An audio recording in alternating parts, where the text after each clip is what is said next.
Welcome back to the Crime Documentary Files channel. Today's case takes place in Niigata, a prefecture located in the northern central part of Japan's main island, Honshu. On the western side of Niigata Prefecture lies the coastal city of Kashiwazaki. In the quiet Yotsuya neighborhood of Kashiwazaki, a two-person family with the surname Sato lived. The head of the household was 73-year-old Mrs. Sato, whose husband had passed away a few years ago. She was left living with her 37-year-old son, Nobuyuki Satō. Unfortunately, Nobuyuki didn't work, relied on his mother for support, and treated her terribly. Sometimes he even physically abused her. Nobuyuki had been diagnosed with a mental illness, making his mood and behavior highly unstable.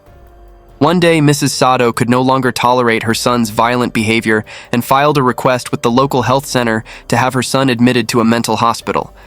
However, no one could have anticipated what the health center staff would discover when they arrived at the Sato household, a case that would shock the entire nation. To understand the full story, let's go back to January 28, 2000. It was a Friday during a heavy snowstorm in Kashiwazaki. At 1:30 p.m., staff from the health center and officials from Kashiwazaki City arrived at the Sato residence. Following Mrs. Sato's request, they had decided to initiate the process for her 37-year-old son, Nobuyuki Satō, to be forcibly admitted to a mental institution. They drove toward the Sato home.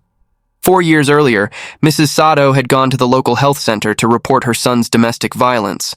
She explained that Nobuyuki frequently beat her, and the situation was worsening. At that time, the health center staff wanted to visit the family to assess the situation, but Mrs. Sato refused, citing her son's aggressive temper.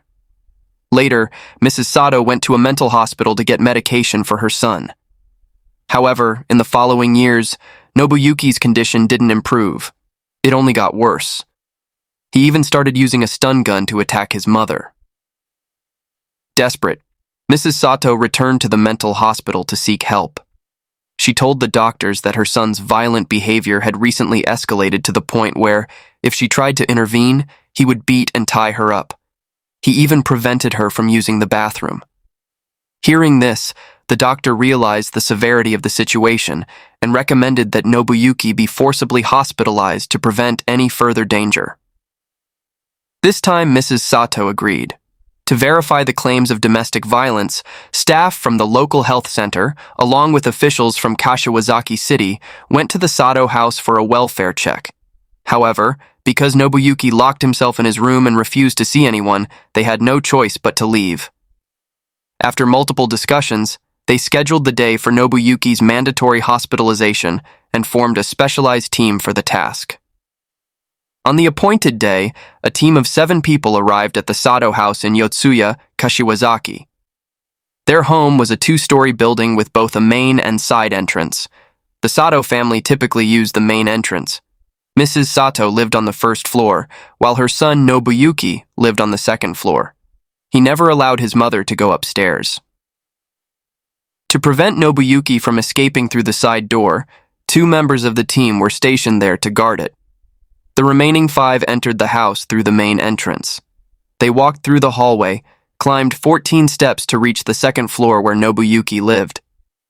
The group stood outside Nobuyuki's bedroom on the second floor and informed him that they were sent by Mrs. Sato to help him get treatment. Without waiting for his response, they immediately pushed the door open and entered the room. At that moment, Nobuyuki was asleep in bed and was startled awake. He angrily shouted at the intruders, "Who gave you permission to come in here?" Then, he began screaming uncontrollably. Seeing that he was unable to control his emotions, the team quickly restrained him and administered a sedative. However, the sedative didn't take effect immediately, and Nobuyuki continued to struggle fiercely until it gradually started to work, calming him down. While waiting for the sedative to fully take effect, the team suddenly noticed something strange. They saw movement under the blanket on the bed. One of the staff members used scissors to cut open the blanket, and, to their horror, they discovered a thin, dirty young woman with pale skin wearing oversized clothing, hiding inside. Shocked by this discovery, the team immediately asked the girl for her name and address. She appeared extremely frightened and responded incoherently. Realizing they couldn't get any clear answers from her at the moment, the team went downstairs to ask Mrs. Sato who the young woman was. Mrs. Sato was just as surprised to learn about the girl's presence in her home. She said she had no idea how the girl got there and had never known about her before. At 2 p.m., the team transported the girl to the hospital. On the way, they continued asking her for her name. This time, the girl was able to clearly state her name, home address, birth date, and her parents' names. Upon hearing the girl's name, one of the city officials taking notes was stunned. He realized that the girl in front of him was Fusako Sano, who had gone missing from the city of Sanjo 9 years earlier when she was just 9 years old. Now she was 18. A mysterious case that had baffled the nation for years was finally solved. Fusako Sano was born in November 1980 in Tainai City, Niigata Prefecture. She was the third child in an ordinary family. Her father was a farmer and her mother was a homemaker. In 1990, when the incident occurred, Fusako was a 9-year-old fourth-grade student living with her family in Sanjo City, Niigata Prefecture. Fusako was a well-behaved child. On the day of the incident, her elementary school held a baseball game, so after school she stayed to watch the game and didn't head home right away. At 5 p.m., when the baseball game ended, 9-year-old Fusako left school and began walking home alone. At that moment, a man armed with a knife suddenly appeared and kidnapped her. That man was Nobuyuki Satō, who was 28 years old at the time. He forced Fusako into his car and drove her to his house, where he imprisoned her in his second-floor bedroom. Fusako was terrified, and whenever she tried to resist, he would beat and threaten her. For 9 years and 2 months, Fusako never stepped out of that second-floor bedroom. She was only given 1 meal a day and was frequently starved. By the time she was found, she was extremely thin. Her muscles had atrophied to the point where she could barely walk on her own. To prevent his mother from discovering he was hiding someone in the house, Nobuyuki made strict rules for Fusako. She had to stay in the room at all times, use plastic bags as a toilet, and she was forbidden from bathing. During the entire 9 years of captivity, Fusako was allowed to bathe only once and rarely changed her clothes. After learning about Fusako's circumstances, the staff immediately called the Kashiwazaki police to report the case. Upon receiving the report, the Kashiwazaki police sent 3 officers to the hospital to bring the girl back to the station. After fingerprint verification, the police confirmed that the girl found in Nobuyuki's bedroom, a mentally ill patient, was indeed Fusako Sano, who had gone missing from Sanjo 9 years earlier. After receiving the police report, Fusako's mother drove 31 miles from Sanjo to Kashiwazaki that evening to reunite with her daughter after years of disappearance. Overcome with emotion, the mother broke down in tears, her heart filled with regret, joy, and countless mixed emotions. Now, let's go back 9 years to November 13th, 1990. It was a Tuesday evening, and Fusako's mother had just finished preparing dinner while her husband had come home from work. But their 9-year-old daughter, Fusako, had not yet returned. Normally, she would have been home by this time. Worried, the couple called Fusako's elementary school. Her teacher informed them that there had been a baseball game that day, and after the game ended, all the students had gone home, so Fusako was no longer at the school. Hearing this, the couple became extremely worried, fearing their daughter might be lost. They contacted family and friends to help search for her. They combed every street from the school to their home, but by that time, it was already dark.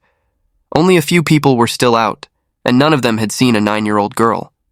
After hours of searching with no results, Fusako's parents began to fear that their daughter might never come back.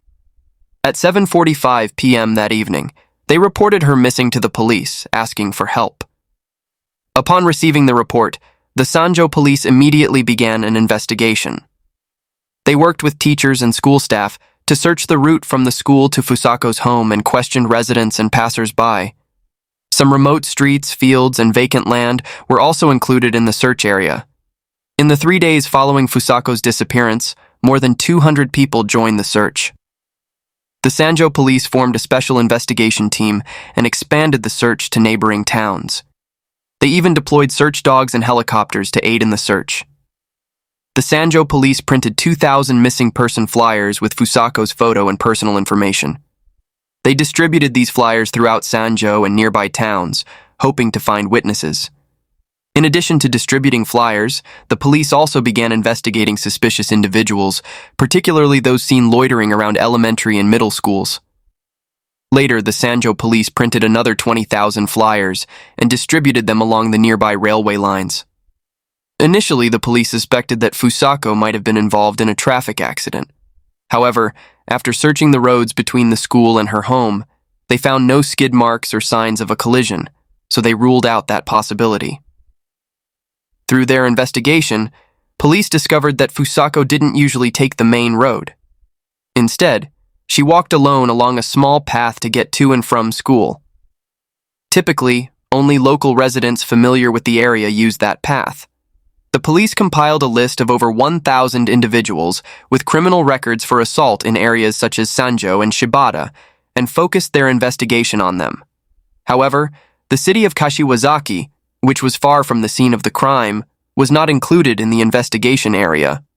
There were rumors that Fusako's disappearance might be related to another case from 13 years earlier. The victim in that case was 13-year-old Megumi Yokota, a 7th grader at a middle school in Niigata City, Niigata Prefecture. Megumi was also abducted by a car while walking home from school in the late afternoon. In that case, police believed that Megumi Yokota's disappearance was linked to North Korean agents. Later, the case was speculated to involve a combination of the Aum Shinrikyo cult and North Korean agents who kidnapped both Megumi Yokota and Fusako Sano. However, all of this was merely speculation with no concrete evidence to support it. 8 months after Fusako's disappearance, a man in Saitama Prefecture was arrested by Sanjo police on suspicion of extortion. This man had repeatedly harassed Fusako's family by calling them and claiming that he had kidnapped their daughter. For 9 consecutive years, in an effort to solve the case, Sanjo police returned to Fusako's school and the surrounding areas every November 13th to distribute missing person flyers. To prevent similar incidents from happening, Sanjo police identified 22 hazardous locations near elementary and middle schools throughout the city. They also developed a strategy to ensure the safety of students traveling to and from school. Police patrolled the streets around the schools, using loudspeakers to remind students to stay safe. They advised children playing in the streets to go home early, avoid walking alone, and not to trust strangers. During the years of Fusako's disappearance, her mother never gave up hope of finding her. After 9 years and 2 months of unbearable pain and hardship, she was finally reunited with her daughter. As for Nobuyuki Satō, after being taken to the hospital, he was required to undergo psychiatric treatment for 2 weeks. Afterward, police arrested him on suspicion of kidnapping a minor. Following his arrest, many details of the case came to light. Nobuyuki Satō was born in July 1962 in Kashiwazaki, Niigata Prefecture. Nobuyuki's father had previously worked as a chauffeur in Tokyo, responsible for driving company executives. Later, he returned to his hometown of Kashiwazaki and started a local taxi company. Nobuyuki's father had been married twice. He had 5 children with his first wife. After she passed away, he married his second wife, Nobuyuki's mother. At the time, he was 61 years old and she was 36. Nobuyuki's mother worked in the insurance industry. When Nobuyuki was born, his father was 62 years old. Being the only son born so late in life, his father spoiled him excessively. This indulgence not only ruined Nobuyuki, but also caused harm to others. When Nobuyuki was in 1st grade, his father built a new house in the Yotsuya neighborhood of Kashiwazaki and set aside a 172-square-foot Western-style room on the 2nd floor as Nobuyuki's bedroom. This room would later become the place where he imprisoned Fusako. When Nobuyuki entered middle school, he was anxious and hated going to school because his father was over 70 years old, and his classmates would mock him, saying his father looked like his grandfather. This caused him to develop psychological issues, including severe germophobia. As a result, Nobuyuki always saw his father as old and dirty, and he hated being around him. In high school, despite being 5 feet 9 inches tall, He spoke softly and lacked masculinity. He was often ridiculed by his classmates, who called him effeminate. Some even taunted him, saying his mother only married his father for money. These insults caused deep psychological wounds for Nobuyuki. Around this time, he began taking out his frustrations on his family. He blamed his father for marrying his mother, and blamed his mother for marrying his father. After graduating high school, he didn't attend college. Following his mother's advice, he took a job at a factory that made machine parts. However, he constantly complained about irrational things, such as the presence of spiders in the factory or his clothes getting dirty. He quit the job after only 3 months. After that, he refused to work and stayed home, ignoring his parents' pleas for him to find a job. At 25, he did something shocking. He forced his father out of the house. Helpless, his father moved into a nursing home. From that point on, he frequently argued with his mother. During one argument, he set fire to the family's Buddhist altar. Fortunately, the fire was discovered in time and didn't spread. Afterward, he was diagnosed with obsessive-compulsive disorder at the psychiatric department of Nagaoka National Hospital and was treated with medication for 1 month. At the age of 23, in an attempt to gain more independence from his mother, he demanded that she expand the house to give him more personal space. His mother, thinking it was a positive step toward independence, agreed. She spent 7 million yen, approximately $50,000, to build an extension to the west side of their existing home. The house was intended to have 2 floors, with no partitions separating it from the old section and far away from his bedroom. Most of the construction took place while he wasn't home. However, during the process, he repeatedly refused to allow workers access to the 2nd floor, causing construction to be halted halfway. As a result, only part of the 1st floor extension was completed, and it wasn't connected to the original house. He never worked, and constantly ordered his mother around at home, asking her to buy him music CDs of his favorite pop idols or horse racing magazines. People often saw Mrs. Sato accompanying her son to the Niigata and Sanjo racetracks to watch horse races. On one occasion, after winning a bet, he forced his mother to buy 10 deluxe tuna sushi platters from a sushi restaurant. If she refused to comply, he would beat her, even in public. At 27, Nobuyuki approached an elementary school student near the school gates as she was walking home and attempted to abduct her. However, his actions were witnessed by other students nearby, who quickly reported the incident to a teacher. Nobuyuki was caught in the act and handed over to the police. He was sentenced by the Niigata District Court to 1 year in prison with a 3-year suspended sentence for sexual harassment. At the time, the court believed that his likelihood of reoffending was low, so they placed the responsibility for his supervision and guidance on his mother. Since the police didn't officially record his offense, when Fusako went missing, Nobuyuki's home wasn't included in the investigation. 2 months after his attempt to harass the elementary school student, his father passed away at the age of 89 in a nursing home. During his 3-year suspended sentence, Nobuyuki not only failed to show remorse but committed another crime. On the afternoon of November 13, 1990, at around 3 p.m., 28-year-old Nobuyuki Satō left his home in Kashiwazaki, driving his mother's car. After passing through Nagaoka City, he drove along Route 8 toward Niigata City. Near Sanjo City, he turned onto a rural road. At 5 p.m., while driving down that rural road, he suddenly spotted a 9-year-old girl, Fusako Sano, walking home alone. Seeing that no one else was around, he acted on his dark intentions and decided to kidnap her. He drove ahead and parked the car in front of Fusako, waiting for her to approach. As she neared the car, he got out, holding a weapon. Fusako, being so young and suddenly confronted by a dangerous man, didn't know what to do. He threatened her with a knife, ordering her to stay quiet and not say a word. He opened the car's trunk and forced Fusako to climb inside. Terrified, Fusako complied without resisting. Nobuyuki then drove her back to his house in Kashiwazaki, intending to keep her there with him. At 7 p.m., he stopped the car under a bridge. He opened the trunk to check on Fusako, then tied her hands and feet and gagged her. By 8 p.m., he arrived back at his home in Kashiwazaki.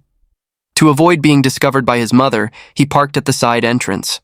He carried Fusako out of the trunk and took her up to his second-floor bedroom. Then, he went back downstairs, parked the car at the front entrance, and pretended as though he had just come in through the main door. Afterward, he returned to the second-floor bedroom. Entering the room, he removed the tape from Fusako's mouth and said, "Do you want to end up like the girl who was kidnapped and killed?" Nobuyuki was referring to a previous kidnapping and murder case to scare her into obedience. He warned Fusako that if she didn't comply, he wouldn't need her anymore. He would either bury her in the mountains or throw her into the sea. He ordered Fusako not to scream, cover her face, or hide under the blankets when he entered the room, and she wasn't allowed to leave the bed. If she disobeyed, he would beat her. During the early days of her captivity, Fusako was threatened and beaten almost daily. Her hands and feet were often tied, making it impossible for her to move. Although her hands were eventually untied, her legs remained bound for nearly a year.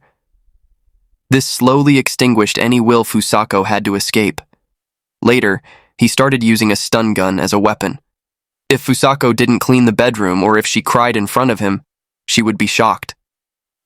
During her captivity, Fusako was beaten at least 700 times, with 300 of those times being severe beatings.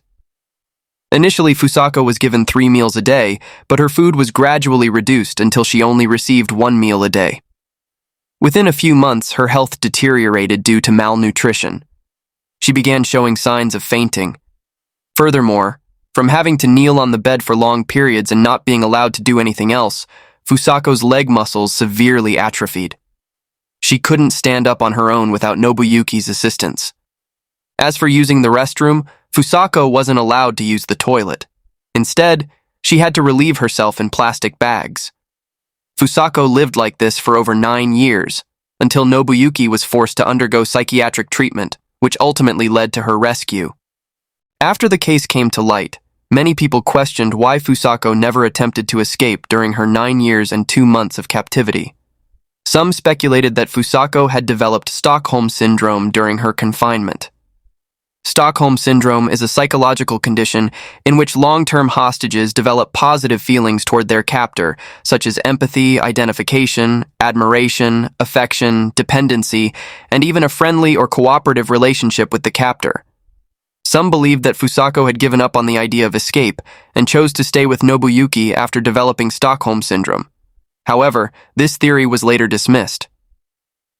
A psychological expert explained that even when Fusako wasn't physically tied, she always felt as though she was bound by invisible chains. She didn't dare to run or cry and felt that staying there was her only means of survival. 3 weeks after Nobuyuki's arrest, the Niigata District Prosecutor's Office charged him with 2 counts: kidnapping a minor and illegal confinement. After the case came to light, many people became interested in Nobuyuki's psychological condition and the reasons behind his actions. Nobuyuki had exhibited violent behavior since middle school. He frequently flew into fits of rage in his bedroom, smashing things without reason. If Mrs. Sato went upstairs to check on him, he would curse at her and sometimes even hit her. He didn't allow his mother to set foot on the staircase. This violent behavior made Mrs. Sato so fearful that she never dared to enter her son's room again. She even went out of her way to avoid the staircase leading to the second floor. As for why he became so violent, many believe it stemmed from his relationship with his father. When Nobuyuki first entered middle school, there was one day when his mother came home late from an errand. That evening, it was just him and his father at home. For reasons unknown, the two suddenly got into a fierce argument, and his father stormed out of the house in anger. When his mother asked both of them what had happened, neither ever explained. From that day on, the relationship between father and son became strained. There were rumors suggesting that Nobuyuki may have discovered something about his father's peculiar habits that caused the relationship to sour. It was later revealed that his father had a habit of collecting provocative photos of young women. He hung these photos all over his bedroom walls and cut out images from magazines to keep in his possession. At the time, Nobuyuki was going through puberty, a sensitive period. Upon discovering his father's embarrassing hobby, he grew to despise him, believing his father didn't care about his mother's feelings. Nobuyuki also feared that one day he might end up like his father. On one occasion, Nobuyuki shoved the photos into his father's face and then physically attacked him. In a father-son relationship that was already strained, the confined living space may have contributed to the development of Nobuyuki's violent tendencies. If this incident was the catalyst for their estrangement, it could have also played a role in Nobuyuki's psychological deterioration. It's worth noting that the police didn't file any official charges against Nobuyuki after his first offense. During his 3-year suspended sentence, the police visited his home in Kashiwazaki 3 times to check on him.